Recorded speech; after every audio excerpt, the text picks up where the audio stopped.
Listen, nobody cares about who is the most sportsmanlike player of the year or some other weird award that is irrelevant to anyone who isn't a geek. So I have to take matters into my own hands. As you can imagine, these awards won't be ordinary ones, so let's start off with the nominees for the quote of the year. The first nominee is Jelena Ostapenko with this gem at the start of the grass court swing. To me, it was myself.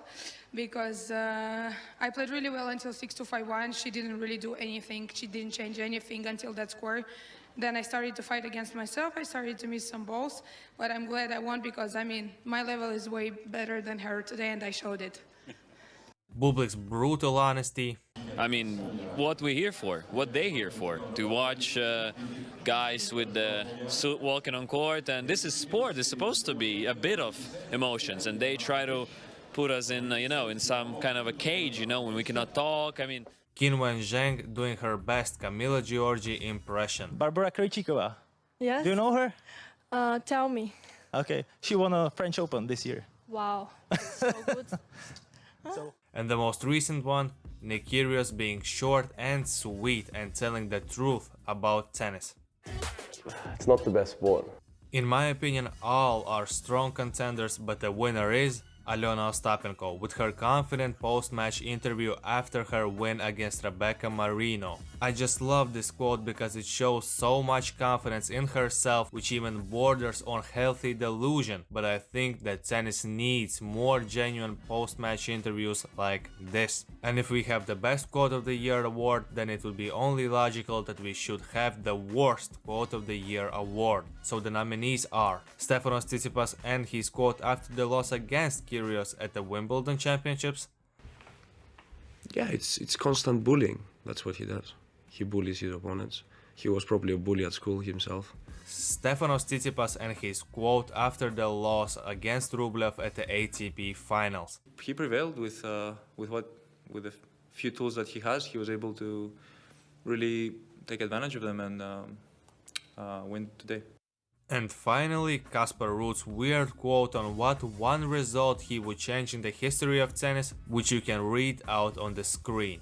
And of course, the winner is Stefanos Tsitsipas with his bitch-ass quote after the Wimbledon match against Nick Kyrgios. I just hate that he was and still is so weak mentally that he decided to call Kyrgios a bully after a match where he himself hit the ball and connected at the spectator, then almost hit a spectator again just because he was mad about an underarm serve, hit the ball at Kyrgios numerous times without a reasonable excuse, and after that he thought it would be okay to call someone else a bully just because he couldn't take the L. That is just scarily idiotic, and that is why he fully deserves this award. Now moving on to a more traditional award, which is Match of the Year, and the nominees are Rafael Nadal versus Daniil Medvedev at the Australian Open, Jannik Sinner versus Carlos Alcaraz at the US Open, Iga Swiatek versus Barbara Krejcikova in Ostrava, and finally Nick Kyrgios versus Stefanos Tsitsipas at Wimbledon. And with this award I am deciding to beat the Rafael Nadal hater accusations and name Rafa's win against Daniil Medvedev as the Match of the Year. At the end of the day, you can be a Nadal hater or a Djokovic fan or a fan of any other player in the world, but you can't deny the historic significance of this win. Coming back from 0-2 deficit in the final against an in-form Medvedev on hard courts is incredible, and the way he did that was unbelievable. So in my opinion, it is only right to name this match as the best match of the year. And now, after being a bit normal for one award, we are moving on to the co-main event of this award ceremony, which is the most fucked fucker award. And you might ask, what even is a fucked fucker? And my answer would be that it is just something that you feel in your heart. But just to let y'all know, it is a positive award in my opinion. So the nominees are Daniil Medvedev and his small cat incident. You are a, how can I call it? Small cat. Nick Kyrgios playing the dumbest shot a tennis player can play against the before mentioned Medvedev. Are you allowed to do that? I see the chair smile. It's okay. Bublik going for a ridiculous shot in an ATP tournament final. I'm extraordinary. I mean, it is set 3-1.